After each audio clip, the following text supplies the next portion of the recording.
அன்னைக்கு இருந்த அரசாங்கம் ஒரு தூங்கிட்டு இருந்த கும்பகோணம் அரசாங்கம், திமுக அரசாங்கம். அந்த அரசாங்கத்தை தட்டி எழுப்பி, ஐயா என் பாஸ்போர்ட் தான் இந்த மாதிரி நடந்து போச்சு, எனக்கு இது நீதிமன்ற தீர்ப்பு தேசவிரோதமான செயல்பாடு நம்ம தொடர்ந்து சொல்லுங்க. அவர் ஏன் பாஸ்போர்ட் திருடன்றதுக்கு முக்கியமான விஷயம் இதுதான். அதாவதுமா தேசவிரோதமான செயல்பாடு, ஒரு சட்டவிரோதமான செயல்பாட்டில் கொண்டு போய் நீ வெளிநாட்டுக்கு பாஸ்போர்ட், நம்ம இந்திய பாஸ்போர்ட் கொடுக்குறேன்னா இதை விட ஒரு தவறான செயல்பாடு இங்கே பார்த்துக்க முடியுமா தேசவிரோத செயல்ல?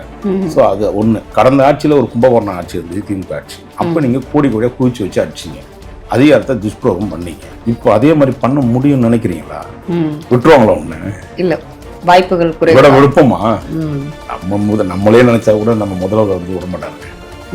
இவர் யாரு ஏது உடையாப்பட்ட குடும்பத்துல பிறந்துட்டு ஒரு தத்தியாவே தமிழ்நாட்டில் இருந்து 5 வருஷம் நாட்டை கடங்காரன் ஆக்கிட்டு இப்போ போய் இந்த ஆட்சி குறை சொல்றது அல்லது டிவிக்கு ஆதரவாளங்க நடக்கிற இப்போ இருக்கக்கூடிய இந்த 2.5 மாசம் ஆட்சி எனக்கு பொறுத்தவரைக்கும் ரொம்ப சந்தோஷமான ஆட்சியாக தான் இருக்குது. நல்ல நிர்வாகமாக இருக்கும். தப்பு பண்ணால் கண்டிப்பாக சுட்டி காட்டும், அதில் ஒன்றும் மாற்றமே கிடையாது. அதனால் இந்த தத்தி பீஸு பேசுறதுக்கு எந்த விதமான தகுதியும் கிடையாது. நான் ரொம்ப மோசமாக பேசிடுவேங்க, தம்பி வந்து ஏதாவது வருத்தப்படக்கூடாது. ஏன்னா அரசியல் பண்ணுங்க, வாழ்க்கை முழுக்க ஓடுற ரத்தம் முழுக்கவே அரசியலாக இருக்கும். பொய் ரத்தம், இந்த ரத்தமே வந்து கலப்படமாக இருக்குது, புரியுதுங்களா? அப்படிலாம் ஏமாற்றி இன்னும் பிழைக்காதீங்க. அது வந்து அரசியல் இல்லை, அதுக்கு அரசியல் இல்லை, வேற ஒரு அதுக்கு இதெல்லாம் ஒரு பொழப்புன்னு வச்சு கலைறீங்க. அவர் தேர்தல் காலத்தையும் விஜய் அவர்கள் சொல்லவே இல்லை இந்த வாக்குறுதிகளோ மற்ற விஷயங்கள். பாருங்க, திருட்டு பசங்க இப்போ போராடுற எல்லாமே திருட்டு பசங்க. நான் ஓப்பனாக சொல்கிறேன், நீங்கள் என்ன நினச்சி இந்த போராட்டம் உச்ச நீதிமன்றம் தீர்ப்பு கொடுக்கும். இதுக்கு அப்புறமும் இதை வியாபாரம் பண்ணணும்னு நினைக்கிறேன், அரசியல் வியாபாரம் பண்ணணும்னு நினைக்கிறவனுக்கு எந்த அருகதையும் கிடையாது. சும்மா வெளியில் உட்காந்துக்கிட்டு அங்கே போய் வைக்கிறேன், அங்கே போய் நிறுத்திடுவாரா?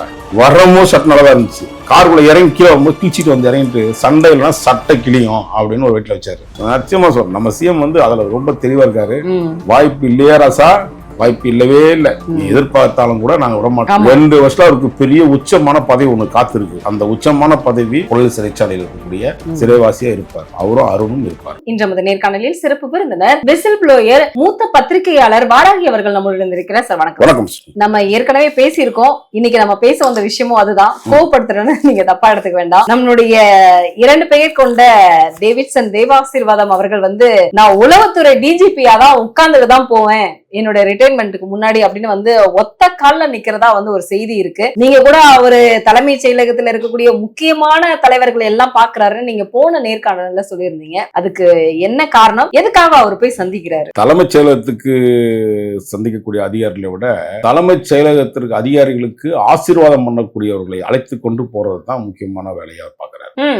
கர்த்தர் அவரை ஆசீர்வதிப்பார்னா ஆசீர்வதிக்க மாட்டார், அவரை கண்டிப்பாக தள்ளியே வைப்பார். காரணம், சட்டத்துக்கு புறம்பான செயல்பாடுகளை என்றைக்குமே கர்த்தர் ஏற்றுக்கொள்ள மாட்டார். அவர் செய்த தெரிந்தோ தெரியாமலோ செய்த தவறு என்பது அவரை மட்டும் அல்ல, அந்த பாஸ்போர்ட் வழக்கிலேயே பல தேச விரோதமான செயல்பாட்டிலேயே அவரும் அவர் குடும்பத்தார் மனைவி ஜெனிதாவும் அவருடைய சகோதரியும் இதுல ஷார்ட் ஷீட்லயே போடப்பட்டிருக்கு. அன்னைக்கு இருந்த அரசாங்கம் ஒரு தூங்கிட்டு இருந்த கும்பகோணம் அரசாங்கம், திமுக அரசாங்கம். அந்த அரசாங்கத்தை தட்டி எழுப்பி, ஐயா என் பாஸ்போர்ட் இதுதான் இந்த மாதிரி நடந்து போச்சு, எனக்கு இது நீதிமன்ற தீர்ப்புகளோட ஒரு விஷயத்த முடிச்சுக்கிட்டார். நான் இப்போ அதை உச்ச நீதிமன்றத்தை கொண்டு போயிருக்கேன். ஸோ அந்த இடத்துல தான் அவர் நிறைய பேர் தட்டி விட்டாங்க பாஸ்போர்ட் கேஸ்ல. பாஸ்போர்ட் திருடன்றதுக்கு முக்கியமான விஷயம் இதுதான். அதாவதுமா தேசவிரோதமான செயல்பாடு, ஒரு சட்டவிரோதமான செயல்பாட்டில் கொண்டு போய் நீ வெளிநாட்டுக்கு பாஸ்போர்ட், நம்ம இந்திய பாஸ்போர்ட் கொடுக்குறேன்னா இதை விட ஒரு தவறான செயல்பாடு இங்கே பார்த்துக்க முடியுமா தேசவிரோத செயல்ல?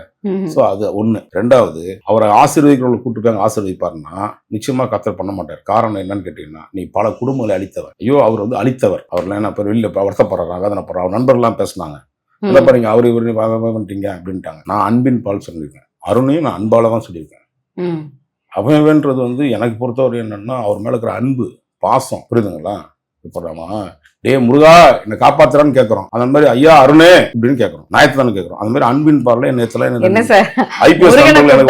அருணை கூப்பிடுறீங்க இல்ல, அவங்க சொல்றாங்கம்மா, என் நண்பர்கள்லாம் வந்து ஐபிஎஸ் அப்படி நெருங்கிய நண்பர்கள் நிறைய பேர் கொஞ்சம் மரியாதையா பண்ணாங்க. நான் அன்பின் வெளிப்பாட்டில் தான் அவரை அவர் இவர்னு கூப்பிடுறேன், ஓகேங்களா? ஸோ அதுக்கப்புறம் அந்த மாதிரி செயல்பாடுகளை ஏற்றுக்கவே மாட்டாங்கம்மா. இவங்க நினைக்கிற விஷயம் என்னன்னா, அந்த பவரை கையில் எடுத்தா, கடந்த ஆட்சியில் ஒரு கும்பகோணம் ஆட்சி இருந்தது, திமுக ஆட்சி. அப்போ நீங்க கோடி கோடியாக குவிச்சு வச்சு அடிச்சிங்க, அதிகாரத்தை துஷ்பிரயோகம் பண்ணீங்க. இப்போ அதே மாதிரி பண்ண முடியும்னு நினைக்கிறீங்களா? விட்டுருவாங்களா? ஒண்ணு இல்ல, வாய்ப்புகள் விட விழுப்பமா? நம்மளே நினைச்சா கூட நம்ம முதல்வர் வந்து விட மாட்டாருங்க. இவர் யாரு ஏது நல்லா யோசிங்க. கரூர் சம்பவத்துல துஷ்ட சம்பவம் நடந்திருக்கு.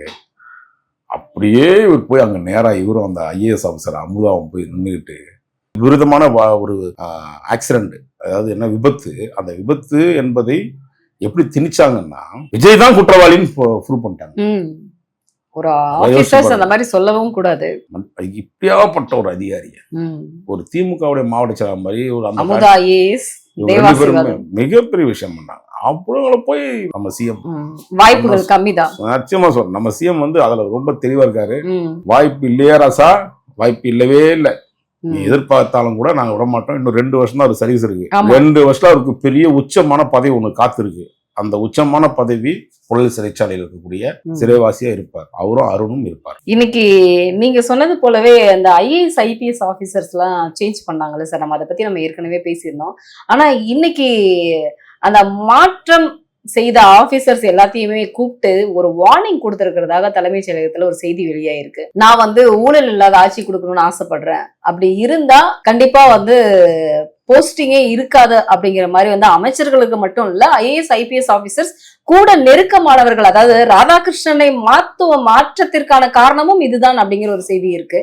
இது கொஞ்சம் தெளிவா சொல்லுங்களேன். ராதாகிருஷ்ணன் ஐஏஎஸ் ஆபீசர்ஸ் அவர் ஏன் மாத்தினாங்க அப்படிங்கிற ஒரு கேள்வியும் இருக்கு. இல்ல, எனக்கு தெரிஞ்ச நிர்வாகத்தினுடைய விஷயத்துல இவருக்கு ஏற்கனவே பணிபுரிந்த இடங்கள்லாம் நான் சொல்ல வேண்டியதில்லை. கூகுள்ல போய் நீங்க சர்ச் பண்ணீங்கன்னா ரொம்ப கிளியரா சொல்லும்.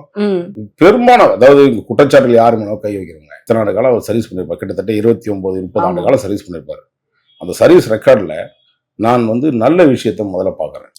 தப்பாவே பண்ணிட்டு இருக்க நீங்க முருகானந்த பார்க்க மாட்டேங்கிறீங்க, தப்பாவே வேலை பார்த்துட்டு இருக்க சுப்ரியா சாகு பார்க்க மாட்டேங்கிறீங்க.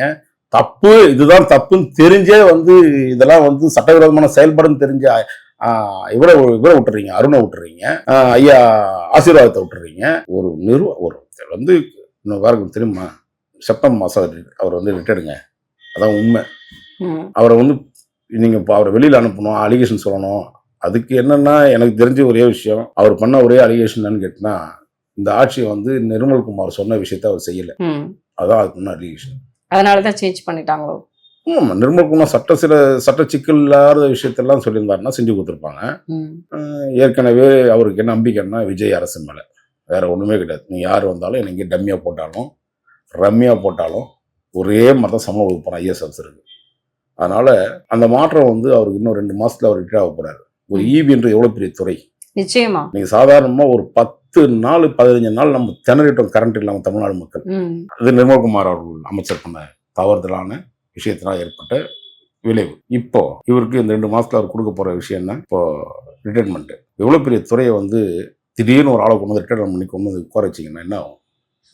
முடியுமா? இஷ்யூ காப்பாற்ற முடியுமா? இவ்வளவு பிரச்சனை. ஏற்கனவே நம்ம கடன்ல இருக்கோம், பெரிய ஊழல் மலிந்த ஒரு துறையாகவும் இருக்கு. ஒரு அதிகாரி இதுக்கு முன்னாடி ரிட்டையர் ஆகிறதுக்கு முன்னாடி பண்ணாருன்னா புதுசா ஒரு அதிகாரி எவ்வளவு பெரிய சிரமத்தை ஏற்படுவார். வரக்கூடிய காலகட்டம் வந்து ஒரு மழை கோடைக்கால விஷயங்கள் ஆரம்பிச்சிருச்சு. இனிமேல் மழை பெஞ்சு அடிச்சு புயல்கள் ஏதாவது ஒரு பிரச்சனை உருவாகும். அப்போ எவ்வளவு மின்சார பாதிப்பு இருக்கும், எத்தனை பேர் உயிரிழப்பு இருக்கும். இதுக்கு நிறைய கடந்த கால இப்போ அமைச்சரே சொல்றாரு பாருங்க, அங்க வயர் இல்லை, இங்கே இல்லை, அது இல்லை, எதுவுமே தெரியாது, இல்லை எக்யூப்மெண்ட்ஸ் இல்லை, டிரான்ஸ்ஃபார்மர் இல்லை அப்படின்னு ஏதோ ஒன்று சொல்லிட்டே வராரு. ஸோ அது உண்மைதான், அதெல்லாம் உண்மையான விஷயம்தான். இல்லை வாங்கின மாதிரி பில்லு வத்துக்கிட்டாங்க, அவ்வளோதான். ஸோ அது மாதிரி சில விஷயங்கள் நடந்திருக்கு. அதுதான் மாற்றத்துக்கு காரணமே தவிர ஒரு புதுசாக வந்திருக்கக்கூடிய ஐஏஎஸ் ஆஃபீஸரு மிக நேர்மையானவர், ஏற்கனவே அனுபவம் உள்ள ஒரு நபர். இப்போ வந்திருக்க அதிகாரி மிஸ்டர் அருண் ராயன் ஐஏஎஸ், அவருக்கு ஈக்குவலாகவே பண்ணிக்கூட இதுவும் அதை விட அதிகமாக தாண்டியும் வேலை செய்யறதுக்கான வாய்ப்புகள் நிறைய இருக்கு. ஆனால் இதுதான் மாற்றமே தவிர இந்த காவல்துறையில மாற்றம் என்பது உங்களுக்கு தெரியாத ஒன்றும் கிடையாது. ஏற்கனவே நம்ம பேசிட்டோம், அருணை பற்றியோ டேவிட்சனை பற்றியோ இதுமாரி வந்து அவர் இடத்துல என்னதான் இவங்க தூக்கி வச்சுக்கிட்டு கொண்டாடினாலும் நாங்கள் எத்தனை பேரை கூப்பிட்டு போய் முன்னாடிட்டு ஐயா அப்படின்னு சில மீட்டர்லாம் பார்க்குறாங்க, சில பேர் வாய்ப்பே இல்லை. அதே போல் பார்த்தீங்கன்னா இன்னைக்கு நடக்கிற ஒரு கரண்ட் சப்ஜெக்ட் சொல்கிறேன். காலையில் வருவாய்த்துறையிலேருந்து 1 கோடி பேருக்கு வந்து பொதுமக்களுக்கு பட்டா கொடுக்கறதுக்கான ஒரு திட்டத்தை வகுத்தாரு ஒரு ஐஏஎஸ் ஆஃபீஸர். இன்னைக்கு அந்த நிகழ்ச்சி நடக்குது. முதலமைச்சர் சிஎம் விஜய் அவர்கள் வந்து இன்னைக்கு அந்த நிகழ்ச்சியில் கலந்துக்கிறாரு. அமைச்சர் செங்கோட்டையன், வருவாய்த்துறை அமைச்சர் செங்கோட்டையன், அப்புறம் பார்த்தீங்கன்னா தலைமைச் செயலாளர் வந்து சாய்குமார், 2வது ரெவன்யூ செக்ரட்டரி முருகானந்தம். ஆனால் இந்த திட்டத்தை வகுத்து கொடுத்தாரு ஒரு ஐஏஎஸ் ஆஃபீஸர். ஆனால் அந்த நிகழ்ச்சியில் அவர் இல்லை பாருங்க. இதில் ஒரு வன்மம் இருக்கா பார்த்தீங்களா, என்ன இருக்குன்றது. ஏன்னா இதுலயும் ஒரு அரசியல் இருக்கு. சோ என்னன்னா, ஒரு நல்ல அதிகாரி ஐஏஎஸ் ஆபீசர்ஸ்ல இன்னைக்கு இருக்காங்க, பெரும்பாலும் போட்டிருக்காங்க, ஐபிஎஸ் ஆஃபீஸ்லயும் போட்டிருக்காங்க, சில தப்பான அதிகாரிலையுமே ஐபிஎஸ்லயும் போட்டிருக்காங்க, ஐஏஎஸ்லயும் போட்டிருக்காங்க. ஆனா இந்த திட்டத்துல இப்படி ஒரு ஸ்கீமை கொண்டு வரணும் அப்படின்னு ஒரு மூளை யார் வேலை செஞ்சிருப்பா? ஒரு ஐஏஎஸ் ஆஃபீஸர் தான். இப்ப அந்த இருக்கக்கூடிய ஐஏஎஸ் ஆஃபீஸர் யாராவது செஞ்சிருப்பான்னு நினைக்கிறீங்களா? ஆனா திட்டத்தை கொண்டு வந்த ஐஏஎஸ் ஆஃபீஸர் அதுல இல்லவே இல்லை. அவரு அந்த இடத்துல இல்ல அப்படிங்கிறதுக்கு வந்து அரசியல் இருக்குங்கிறீங்க? நிச்சயமா இருக்கு அரசியல். அந்த ஐஏஎஸ் ஆபீசர் யார் சார்? பிரகாஷ் ஐஏஎஸ்ன்னு இன்னைக்கு வருவாய்த்துறையில அவர் கூடுதல் பொறுப்புல இருக்காரு. இந்த திட்டத்தை போட்டவரே அவர் தான். ஆனா இன்னைக்கு நிகழ்ச்சி நடக்குது, 1 கோடி பேருக்கு வந்து ஒரு மிகப்பெரிய திட்டத்தை வகுத்து கொடுத்திருக்காரு. ஆனா அந்த நிகழ்ச்சியில அவரை புறக்கணிக்கப்பட்டிருக்காரு. காரணம் என்னன்னு? காரணம் அங்கேயும் ஒரு பாலிடிக்ஸ் தான். அதுக்கு இன்னைக்கு காலையில் இருக்கக்கூடிய குடும்ப கூடுதல் தலைமைச் செயலாளர் வந்து பிரகாஷ் ஐஏஎஸ் அவர்கள் மேல என்ன வன்மத்தை காட்டுறாருன்னு தெரியல. அநேகமா அவர் தான் காட்டியிருக்கணும்னு நினைக்கிறேன். ஸோ அப்படி இருக்கக்கூடிய அதிகாரிகளை பத்தி நம்ம என்ன பண்ண முடியும்? இப்ப இந்த பாலிடிக்ஸ்னால யாருக்கு பாதிப்பு? தமிழக முதல்வருக்கு தெரிஞ்சிருக்கு, கண்டிப்பா தெரிய வாய்ப்பு இல்லை. சொன்னாதானே அப்ப சீஃப் செக்ரட்டரி போய் சொல்லலாம், கண்டிப்பா தெரியும். ஆனா பிரகாஷ் ஐஏஎஸ் தான் கிட்டத்தட்ட 1 கோடி பேருக்கு வந்து பட்டா கொடுக்குறாருன்ற பேர் வாங்குறது இந்த அரசு தான் பேர் வாங்கும். நான் திட்டம் வகுத்தவர்களுக்கு வந்து அது எப்படி இருக்குன்னு கேட்டீங்கன்னா, நான் ஒரு சின்ன சம்பவத்தை மட்டும் நினைவுபடுத்த விரும்புறேன். ஒரு நினைவுக்காக சொல்றேன். கலைஞர் அவர்கள் ஆட்சி காலத்துல தான் வள்ளுவர் கோட்டம் கட்டப்பட்டது. அந்த வள்ளுவர் கோட்டம் எப்படின்னு கேட்டீங்கன்னா, அவர் கட்டி அதை இடம் பார்த்து அது ஏரியா இருந்த இடம். அது ஆக்சுவலா அதை வந்து மேடை ஏற்றி அதை வள்ளுவருக்கு ஒரு கோட்டை வேணும் அப்படின்னு கலைஞர் அவர்கள் நினைச்சது. கட்டி முடிச்சு பாத்தீங்கன்னா, அந்த திறப்பு விழா வரும்போது ஆட்சி மாறிடும், எம்ஜிஆர் ஆட்சி வந்துடும். எம்ஜிஆர் ஆட்சி வந்த உடனே இவரை வந்து அந்த கூட்டத்துக்கு அழைக்க மாட்டாங்க. அப்படி ஒரு சம்பவம் அன்னைக்கு நடந்தது. அப்போ முரசொலியில கலைஞர் அவர்கள் வந்து ஒரு கடிதம் எழுதியிருப்பாரு தொண்டர்களுக்கு. அது ஒரு வருத்தத்தோட வழியோட சொல்லியிருப்பாரு. அது ஒரு சின்ன சம்பவம் சொல்லியிருப்பாரு. ஒரு கதை ஒண்ணு. ஒரு பிள்ளையை பெற்றெடுத்து அந்த பிள்ளைக்கு வந்து நோய் நொடி இல்லாமல் பார்த்துக்கிட்டு அந்த குடும்பத்தை வந்து அந்த பிள்ளைய வந்து அந்த பள்ளிக்கூடத்துக்கு அனுப்பி சீவி சிங்காரிச்சு அவளை வளர்த்து படிச்சு முடிச்சு வேலை வாங்கி கொடுத்து பிடிச்சதுக்கு அப்புறம் அவளுக்கு வந்து கல்யாணத்துக்கு ரெடி பண்ணி கல்யாணத்துக்கு தயார்படுத்தி மாப்பிள்ளை இவர் தான் அப்படின்னு சொல்லி ஒப்பந்தங்கள்லாம் போட்டு திருமணத்துக்கு மட்டும் என்ன வராதுன்னு சொன்னா, ஒரு தந்தைய வராதுன்னு சொன்னா எப்படி ஒரு வலிக்குமோ அந்த வலியை வந்து நான் உணர்றேன் வள்ளுவர் கோட்டம் திறப்பு விழாவில் அப்படின்னு சொன்னாரு. அந்த மாதிரி அதே மாதிரி ஒரு நிலைமைதான் இன்னைக்கு தமிழக அரசு பிரகாஷ் ஐஏஎஸ்க்கு நிகழ்த்தி நிச்சயமா நடத்தி. அது வந்து ஒரு வன்மம் இருக்குன்னு சொல்றேன். நீங்க ஒரு அதிகாரி மேல குற்றச்சாட்டு நம்ம எத்தனையோ அதிகாரி சொல்றோம், நிரூபிக்கிறோம், ஆதாரம் கொடுக்குறோம். இப்போ பிரகாஷ் ஐஏஎஸ் வந்து அவர் நமக்கு வேண்டப்பட்டவரா ஒன்றும் கிடையாது. எல்லாத்துக்கும் தமிழ்நாட்டுக்கு வந்து எல்லா ஐஏஎஸ் அவர்களும் வேண்டப்பட்டவங்க தான், தெரிஞ்சவங்க தான், அறிஞ்சவங்க தான். ஆனா நம்ம கிட்ட இப்ப யாரும் பேச மாட்டாங்க. இப்ப நம்ம அவருக்காக பேசல. ஆனா இப்படியாப்பட்ட அறிவுபூர்வமான அதிகாரி ஐஏஎஸ் ஆஃபீஸர் இருக்காங்க. கடந்த கால ஆட்சியில பாத்துக்கிட்டீங்கல்ல எப்படி ஐஏஎஸ் ஆஃபீஸர் இருந்தாங்கன்ட்டு. முன்னாடி இந்த முதலமைச்சர் முட்டுசனுக்கு வந்து ஓரளவு விட்டாங்கல்ல. அப்படி இருக்கக்கூடிய ஐஏஎஸ் ஆஃபீஸர் மத்தியில இப்படி ஒரு நல்ல திட்டங்களை நல்ல விஷயங்களை இன்னைக்கு 1 கோடி பேர் பட்டான்றதெல்லாம் சாதாரண விஷயமா இன்னைக்கு கொடுக்க முடியுமா வருவாய்த்துறையில? சோ அதனால வந்து முருகாந்து இருக்கிற ஒரு விஷயம் ஏற்பட்டிருந்தாலும் கூட இது சொல்லியிருக்கலாம். ஏன்னா கடந்த ஆட்சியில அவர் வந்து பல்வேறு குற்றச்சாட்டுகள் இருக்கு. இன்னைக்கு நம்ம பேசிட்டு இருக்கோம், இந்த பழைய முதலமைச்சர் எப்படி கொண்டு முடுசனில் விட்டாருன்னு சொல்லியிருக்கோம். பிரகாஷ் ஐஏஎஸ் ஒரு இளம் ஐஏஎஸ் ஆஃபீஸர், மூத்த ஐஏஎஸ் ஆஃபீஸர், ஒரு துடிப்பான ஐஏஎஸ் ஆஃபீஸரா நம்ம கருதப்படக்கூடிய சூழ்நிலை பாருங்க. அவர் மனைவி பேர்ல சொத்து வாங்கினாரு, மனைவி எங்க கொடுத்தாங்க, மனைவிக்கு இவருக்கும் என்ன சம்பந்தம், அந்த சொத்துக்கள்ல வந்து என்ன நடந்திருக்குன்னு ஏதாவது ஒரு குற்றச்சாட்டுகளை நிரூபிக்கப்படணும் அரசாங்கத்துக்கு. நிரூபிக்கப்படாம திடீர்னு வந்து கூப்பிட்டு பிரகாஷ் ஐஏஎஸ் இதுக்கு வராது, நிகழ்ச்சிக்கு வராதிங்க அப்படின்னு சொன்னா எவ்வளவு ஒருத்தனுக்கு வலிக்குன்றதை பார்க்கணும். அப்போ இதெல்லாம் தமிழக முதலமைச்சர் இந்த ஐஏஎஸ் ஆஃபீஸர்ல இப்போ லாபி பாலிடிக்ஸ் எல்லாத்தையும் நீங்க கொஞ்சம் உன்னிப்பாக உளவுத்துறை விட்டு கண்காணிங்க. இதனால் பல அரசுக்கு தான் கெட்ட பேர் உருவாகும். நல்ல விஷயம் செஞ்சா நம்ம வரவேற்கிறோம், தப்பான விஷயங்கள் செய்யும் போது அதை நம்ம எதிர்க்கிறோம். சோ முதலமைச்சருக்கு இதுல தெளிவா நீங்க இந்த மாதிரி அதிகாரிகளை பார்த்து நீங்க பிக்ஸ் பண்றீங்க. ஆனா தப்பான அதிகாரிகளும் உங்க பக்கத்துல இருக்கிறாங்க, பார்த்து. அதனால இந்த மாற்றம் என்பது இந்த அரசு பொறுப்பேற்றதுக்கு அப்புறம் ஒரு பெரிய மாற்றத்தை நம்ம பார்த்துட்டு வரோம். அது அதிகாரிகள் மட்டுமல்ல, சூழ்நிலைக்கு ஏற்றாப்புல எப்படி என்னென்ன பிரச்சனைக்காலும் அந்த பிரச்சனைக்கு ஏற்றாப்புல அவங்க வந்து நெளிவு சுழிவாக வேலை செய்யறாங்க. உண்மையா வாழ்த்துவோம். கண்டிப்பா. தூய்மை பணியாளர்கள் போராட்டத்தில் ஈடுபட்ட போது கூலி படம் பார்க்க போன முன்னாள் முதலமைச்சர் இன்னைக்கு வந்து எம்எல்ஏ பதவி கூட இல்லாமல் அவர் வந்து வீட்டுல தான் இருக்காரு. இப்போ நமது ஆண்டு கொண்டு இருக்கக்கூடிய தமிழக முதலமைச்சர் சிஎம் ஜோசப் விஜய் அவர்கள் வந்து ஒரு படம், கடைசி திரைப்படம், அந்த படம் பார்க்க போவாரா அப்படின்னு வந்து நெட்டிசன்ஸ்கள்லாம் கேள்வி எழுப்பிட்டு இருக்காங்க. அரசியல் விமர்சகர்கள்ல இருந்து இன்னைக்கு வந்து தமிழன் பிரசன்னா வரைக்கும் வந்து நாங்க ஏன் அந்த படம் பார்க்க போனோம் அப்படின்னு ஒரு கேள்வி எழுப்புறாரு. ஏன்னா அது இல்லாம திமுக தான் ஒரு விஷயம் சொல்லுச்சு, கரூர் பிரச்சனையில அங்க நடந்த சம்பவத்தை அப்படியே படமா எடுத்திருக்காங்க அப்படின்னு. இது எப்படி சார் நீங்க பாக்குறீங்க? இந்த படம் வந்து ஏதாவது சர்ச்சைக்குள்ளாகும் நீங்க நினைக்கிறீங்களா? ஏன்னா நாளை 23ஆம் தேதி வந்து இந்த படம் ரிலீஸ் ஆக இருக்கு. படம் வந்து சர்ச்சைக்குரியாகுமான்னு கேட்டா, இது படத்தை தேர்தலுக்கு முன்பாக வந்திருந்த பெரிய சர்ச்சை உருவாயிருக்கும். இப்போ அது வந்து ஏதோ ஆன்லைன்ல வந்துருச்சுன்னு சொல்றாங்க. நான் அதெல்லாம் பாக்குறது இல்லை. அப்ப நான் சிறைச்சாலையில இருந்தேன்னு நினைக்கிறேன் இந்த காலகட்டத்துல. எனக்கு தெரிஞ்சு ஒன்றும் பெரிய சர்ச்சை வராது. ஏன்னா பெரும்பாலும் அந்த படத்தை பார்த்துட்டாங்க, தேட்டர்ல அப்ப ரசிப்பாங்க. இப்ப நம்ம வந்து சொல்ல வேண்டிய விஷயம் என்னன்னா, தேட்டர்ல இருக்க எஃபெக்ட் வந்து இவங்க மொபைல்ல இருக்காது, திருட்டுத்தனமா பாக்குற விஷயங்களுக்கு அது சரியாகவும் வராது. ஆனால் அந்த எஃபெக்டோட பார்த்து அது, ஏன்னா எப்பவுமே நடிகர் விஜய் அவர்களுக்கு எப்பவுமே அந்த அதை பெருசா கொண்டாடக்கூடிய ரசிகர்கள் கூட்டம் இருக்கு. ஸோ அதனால நீங்க இந்த படம் கருத்தா அல்லது வந்து இந்த அரசியல் செய்யக்கூடிய நேரமா அப்படின்னு கேட்டால் அதெல்லாம் இல்லை. இவர் செஞ்சு முடிச்சிட்டாரு, முன்னாடியே எல்லாத்தையும் சாதிச்சிட்டாரு. ஸோ இன்னைக்கு போய் இதை மாற்றி இந்த கதையில சொல்லிலாம் ஒன்றும் பெருசாக இதாகாது. மக்களுக்கு வந்து அது கதையாக இல்லாமல் நிஜமாக பார்க்கக்கூடிய ஒரு அரசியலை நம்ம பார்க்குறோம். ஸோ நான் படம் பார்க்கல, ஜனநாயகம்னா அதுதான் ஜனநாயகம். இப்போ நடக்கிற ஆட்சி ஜனநாயகம்னா ஆட்சியாக நடக்குது இப்போ வரையும் அப்படின்றதுல நான் நம்பிக்கையோட இருக்கேன். நீங்க ஜனநாயக ஆட்சின்னு சொல்றீங்க, ஆனா MK ஸ்டாலின் அவர்கள் சொல்றாரு இது சாத்தானின் ஆட்சின்னு சொல்றாரு. சைக்கோட ஆட்சி, கும்பகோண ஆட்சியா படுத்து தூங்கிட்டு இருந்தீங்க 5 வருஷம். அப்பெல்லாம் எங்க போயிருந்தீங்க? உங்க அதிகாரி இப்படி அயோக்கித்தனத்துக்கு வந்து நீங்க அப்படியே தூங்கிட்டே இருந்தீங்களா சொல்லும் போது? இவர் வந்து எத்தனை முறை வந்து உங்களுக்கு கூவி பேசியிருப்போம். நாங்க ஒரு முறையா செவி சாச்சிருப்பீங்களா? சொல்றதுக்கு தகுதி வளங்க. சொல்லுதல் யாருக்கும் எளியறிதான், சொல்லிய வரம் செயல் நான் வள்ளுவேன். உடையாப்பட்ட குடும்பத்துல பிறந்துட்டு ஒரு தத்தியாவே தமிழ்நாட்டில் இருந்து 5 வருஷம் நாட்டை கடங்காரனாக்கிட்டு இப்போ போய் இந்த ஆட்சி குறை சொல்றது பாருங்க. நான் வந்து டிவிக்கு ஆதரவாளம் கிடையாது. நடக்கிற இப்போ இருக்கக்கூடிய இந்த 2.5 மாதம் ஆட்சி எனக்கு பொறுத்தவரைக்கும் ரொம்ப சந்தோஷமான ஆட்சியாக தான் இருக்குது. நல்ல நிர்வாகமாக இருக்குது. தப்பு பண்ணால் கண்டிப்பாக சுட்டி காட்டுவோம். அதில் ஒன்றும் மாற்றமே கிடையாது. அதனால் இந்த தத்தி பீஸு பேசுறதுக்கு எந்த விதமான தகுதியும் கிடையாது. கண்டிப்பா சார். இன்னைக்கு வந்து அந்த நீட்டோட ரகசியம் எங்களுக்கு தெரியும் அப்படின்னு சொல்லிதான் ஓட்டு வாங்குச்சு திமுக.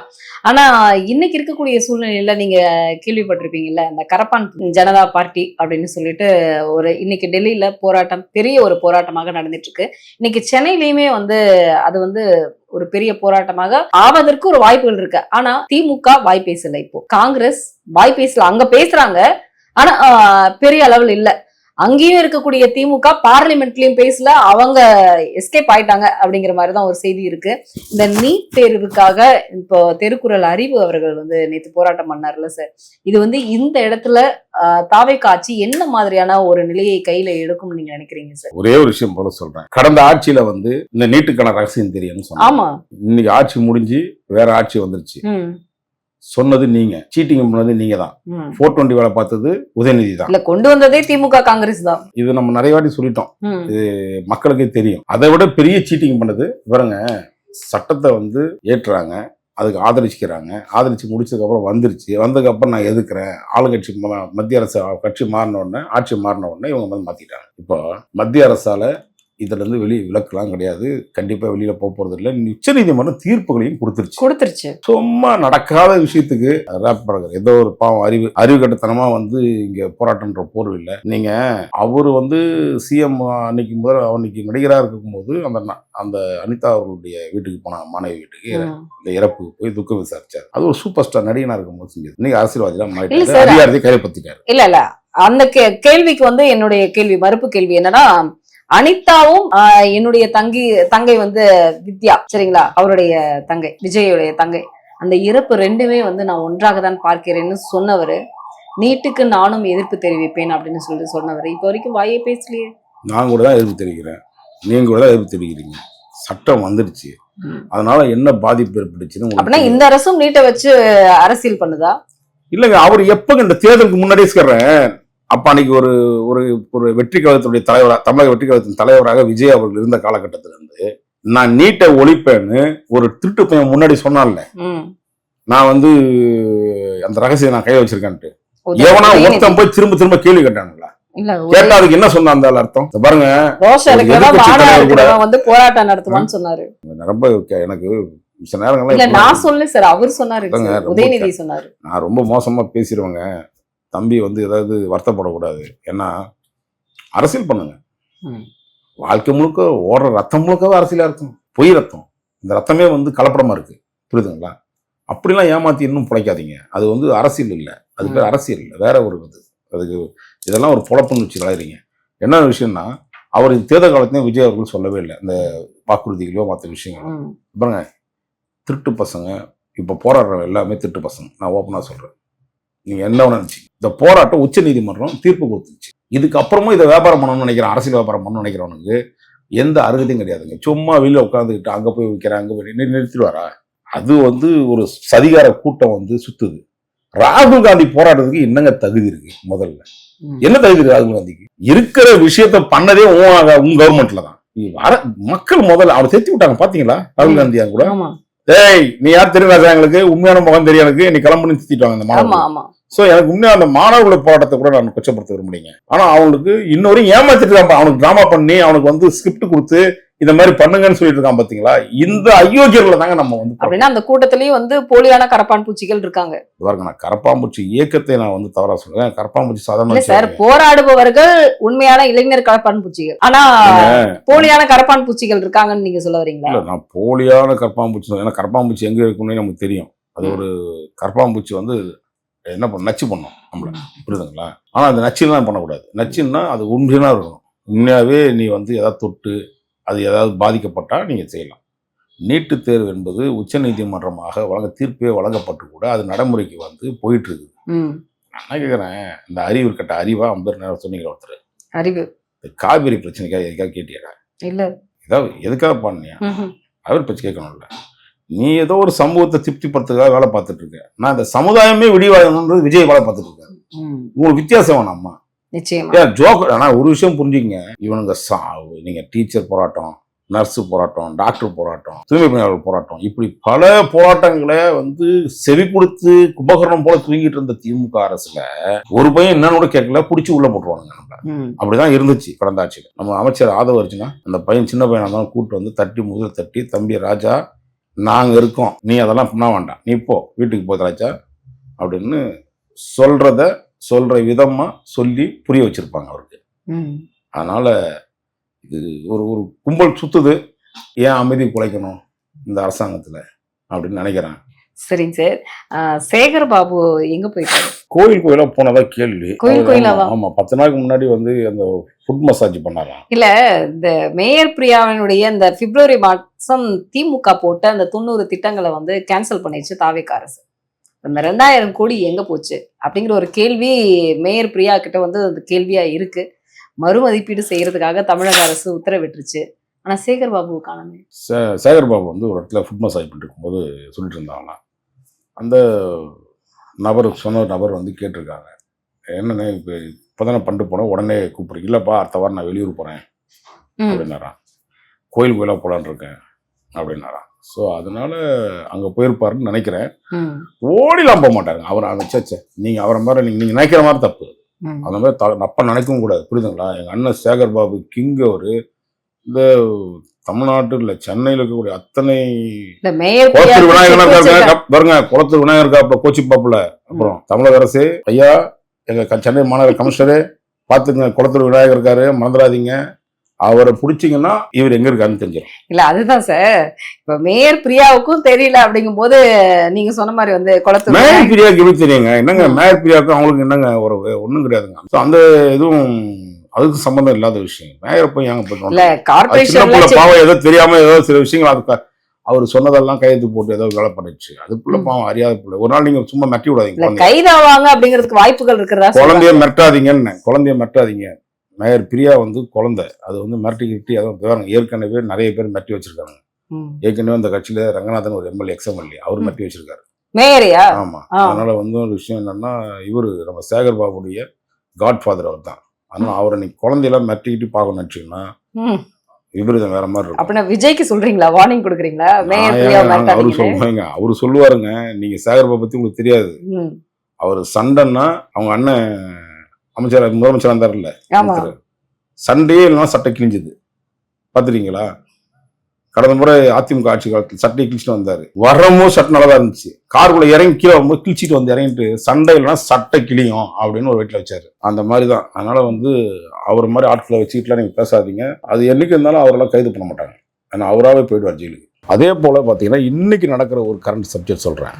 காலையில் வருவாய்த்துறையிலேருந்து 1 கோடி பேருக்கு வந்து பொதுமக்களுக்கு பட்டா கொடுக்கறதுக்கான ஒரு திட்டத்தை வகுத்தாரு ஒரு ஐஏஎஸ் ஆஃபீஸர். இன்னைக்கு அந்த நிகழ்ச்சி நடக்குது. முதலமைச்சர் சிஎம் விஜய் அவர்கள் வந்து இன்னைக்கு அந்த நிகழ்ச்சியில் கலந்துக்கிறாரு. அமைச்சர் செங்கோட்டையன், வருவாய்த்துறை அமைச்சர் செங்கோட்டையன், அப்புறம் பார்த்தீங்கன்னா தலைமைச் செயலாளர் வந்து சாய்குமார், 2வது ரெவன்யூ செக்ரட்டரி முருகானந்தம். ஆனால் இந்த திட்டத்தை வகுத்து கொடுத்தாரு ஒரு ஐஏஎஸ் ஆஃபீஸர். ஆனால் அந்த நிகழ்ச்சியில் அவர் இல்லை பாருங்க. இதில் ஒரு வன்மம் இருக்கா பார்த்தீங்களா என்ன இருக்குன்றது? ஏன்னா இதுலேயும் ஒரு அரசியல் இருக்கு. ஸோ என்னன்னா ஒரு நல்ல அதிகாரி ஐஏஎஸ் ஆஃபீஸர்ஸ்குள்ள இன்னைக்கு இருக்காங்க, பெரும்பாலும் பேர் போட்டிருக்காங்க, ஐபிஎஸ் ஆஃபீஸ்லையும் போட்டிருக்காங்க, சில தப்பான அதிகாரிலையுமே ஐபிஎஸ்லையும் போட்டிருக்காங்க, ஐஏஎஸ்லையும் போட்டிருக்காங்க. ஆனால் இந்த திட்டத்தில் இப்படி ஒரு ஸ்கீமை கொண்டு வரணும் அப்படின்னு ஒரு மூளை யார் வேலை செஞ்சிருப்பா? ஒரு ஐஏஎஸ் ஆஃபீஸர் தான். இப்போ அந்த இருக்கக்கூடிய ஐஏஎஸ் ஆஃபீஸர் யாராவது செஞ்சிருப்பான்னு நினைக்கிறீங்களா? ஆனால் அந்த திட்டத்தை கொண்டு வந்த ஐஏஎஸ் ஆஃபீஸர் அதில் இல்லவே இல்லை. அவரு அந்த இடத்துல இல்ல அப்படிங்கிறதுக்கு வந்து அரசியல் இருக்குங்கிறீங்க? நிச்சயமாக இருக்கு அரசியல். அந்த ஐஏஎஸ் ஆபீசர் யார் சார்? பிரகாஷ் ஐஏஎஸ்ன்னு இன்னைக்கு வருவாய்த்துறையில அவர் கூடுதல் பொறுப்புல இருக்காரு. இந்த திட்டத்தை போட்டவரே அவர் தான். ஆனா இன்னைக்கு நிகழ்ச்சி நடக்குது. 1 கோடி பேருக்கு வந்து ஒரு மிகப்பெரிய திட்டத்தை வகுத்து கொடுத்திருக்காரு. ஆனா அந்த நிகழ்ச்சியில் அவரை புறக்கணிக்கப்பட்டிருக்காரு. காரணம் என்னன்னு? காரணம் அங்கேயும் ஒரு பாலிடிக்ஸ் தான். அதுக்கு இன்னைக்கு காலையில் இருக்கக்கூடிய கூடுதல் தலைமைச் செயலாளர் வந்து பிரகாஷ் ஐஏஎஸ் அவர்கள் மேல என்ன வன்மத்தை காட்டுறாருன்னு தெரியல. அநேகமா அவர் தான் காட்டியிருக்கணும்னு நினைக்கிறேன். ஸோ அப்படி இருக்கக்கூடிய அதிகாரிகளை பத்தி நம்ம என்ன பண்ண முடியும்? இப்போ இந்த பாலிடிக்ஸ்னால யாருக்கு பாதிப்பு? தமிழக முதல்வருக்கு தெரிஞ்சிருக்கும் இல்லையா சார்? கண்டிப்பா தெரிய வாய்ப்பு இல்லை. சொன்னாதானே சீஃப் செக்ரட்டரி போய் சொல்லலாம், கண்டிப்பா தெரியும். ஆனா பிரகாஷ் ஐஏஎஸ் தான் ஒரு கிட்டத்தட்ட 1 கோடி பேருக்கு வந்து பட்டா கொடுக்குறாருன்ற பேர் வாங்குறது இந்த அரசு தான் பேர் வாங்கும். நான் திட்டம் வகுத்தவர்களுக்கு வந்து அது எப்படி இருக்குன்னு கேட்டீங்கன்னா, நான் ஒரு சின்ன சம்பவத்தை மட்டும் நினைவுபடுத்த விரும்புறேன். ஒரு நினைவுக்காக சொல்றேன். கலைஞர் அவர்கள் ஆட்சி காலத்துல தான் வள்ளுவர் கோட்டம் கட்டப்பட்டது. அந்த வள்ளுவர் கோட்டம் எப்படின்னு கேட்டீங்கன்னா, அவர் கட்டி அதை இடம் பார்த்து அது ஏரியா இருந்த இடம். அது ஆக்சுவலா அதை வந்து மேடை ஏற்றி அதை வள்ளுவருக்குன்னு ஒரு கோட்டை வேணும் அப்படின்னு கலைஞர் அவர்கள் நினைச்சது. கட்டி முடிச்சு பார்த்தீங்கன்னா அந்த திறப்பு விழா வரும்போது ஆட்சி மாறிடும், எம்ஜிஆர் ஆட்சி வந்துடும். எம்ஜிஆர் ஆட்சி வந்த உடனே இவரை வந்து அந்த கூட்டத்துக்கு அழைக்க மாட்டாங்க. அப்படி ஒரு சம்பவம் அன்னைக்கு நடந்தது. அப்போ முரசொலியில் கலைஞர் அவர்கள் வந்து ஒரு கடிதம் ஒன்று எழுதியிருப்பார் தொண்டர்களுக்கு. அது ஒரு வருத்தத்தோட வழியோட சொல்லியிருப்பாரு. அதில் ஒரு சின்ன சம்பவம் சொல்லியிருப்பாரு. ஒரு கதை ஒன்று.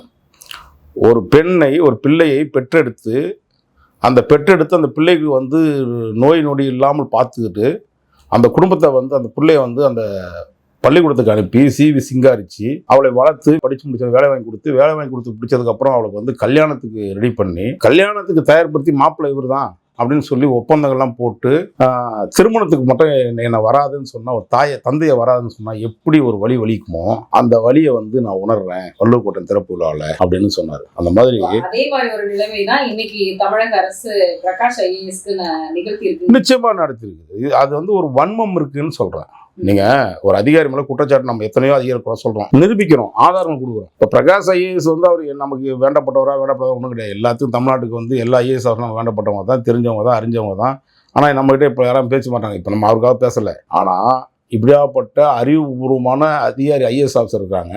கடந்த கால ஆட்சியில் பார்த்துருப்பீங்கல்ல எப்படி ஐஏஎஸ் ஆஃபீஸர் இருந்தாங்கன்ட்டு. முன்னாடி இந்த முதலமைச்சர் முட்டுசனுக்கு வந்து ஓரளவுக்கு விட்டாங்களே. அப்படி இருக்கக்கூடிய ஐஏஎஸ் ஆஃபீஸர் மத்தியில் இப்படி ஒரு நல்ல திட்டங்களை, நல்ல விஷயங்களை இன்னைக்கு 1 கோடி பேர் பட்டான்றதெல்லாம் சாதாரண விஷயமா இன்னைக்கு கொடுக்க முடியுமா வருவாய்த்துறையில? ஸோ அதனால வந்து முருகானந்த் இருக்கிற ஒரு விஷயம் ஏற்பட்டிருந்தாலும் கூட இது சொல்லியிருக்கலாம். ஏன்னா அவர் கடந்த ஆட்சியில் அவர் வந்து பல்வேறு குற்றச்சாட்டுகள் இருக்கு. இன்னைக்கு நம்ம பேசிட்டு இருக்கோம். இந்த பழைய முதலமைச்சர் எப்படி கொண்டு முடிசனில் விட்டார்னு சொல்லியிருக்கோம். பிரகாஷ் ஐஏஎஸ் ஒரு இளம் ஐஏஎஸ் ஆஃபீஸர், மூத்த ஐஏஎஸ் ஆஃபீஸர், ஒரு துடிப்பான ஐஏஎஸ் ஆஃபீஸரா நம்ம கருதப்படக்கூடிய சூழ்நிலை. பாருங்க, அவர் மனைவி பேர்ல சொத்து வாங்கினாரு. மனைவி எங்க கொடுத்தாங்க, மனைவிக்கு இவருக்கும் என்ன சம்பந்தம், அந்த சொத்துக்களில் வந்து என்ன நடந்திருக்குன்னு ஏதாவது ஒரு குற்றச்சாட்டுகளை நிரூபிக்கப்படணும் அரசாங்கத்துக்கு. நிரூபிக்கப்படாமே திடீர்னு வந்து கூப்பிட்டு பிரகாஷ் ஐஏஎஸ் இதுக்கு வராது, நிகழ்ச்சிக்கு வராதிங்க அப்படின்னு சொன்னா எவ்வளோ ஒருத்தனுக்கு வலிக்குன்றதை பார்க்கணும். அப்போ இதெல்லாம் தமிழக முதலமைச்சர் இந்த ஐஏஎஸ் ஆஃபீஸர்ல லாபி பாலிடிக்ஸ் எல்லாத்தையும் நீங்க கொஞ்சம் உன்னிப்பாக உளவுத்துறை விட்டு கண்காணிங்க. இதனால் பல அரசுக்கு தான் கெட்ட பேர் உருவாகும். நல்ல விஷயம் செஞ்சா நம்ம வரவேற்கிறோம், தப்பான விஷயங்கள் செய்யும் போது அதை நம்ம எதிர்க்கிறோம். ஸோ முதலமைச்சருக்கு இதுல தெளிவா நீங்க இந்த மாதிரி அதிகாரிகளை பார்த்து இதை நீங்க ஃபிக்ஸ் பண்றீங்க. ஆனா தப்பான அதிகாரிகளும் உங்க பக்கத்துல இருக்கிறாங்க, பாத்துக்கோங்க. கண்டிப்பா சார், உங்களுடைய கருத்துக்களுக்கு நன்றி. நன்றிமா, வணக்கம். கண்டிப்பா சார், உங்களுடைய கருத்துக்களுக்கு நன்றி. நன்றிமா, வணக்கம்.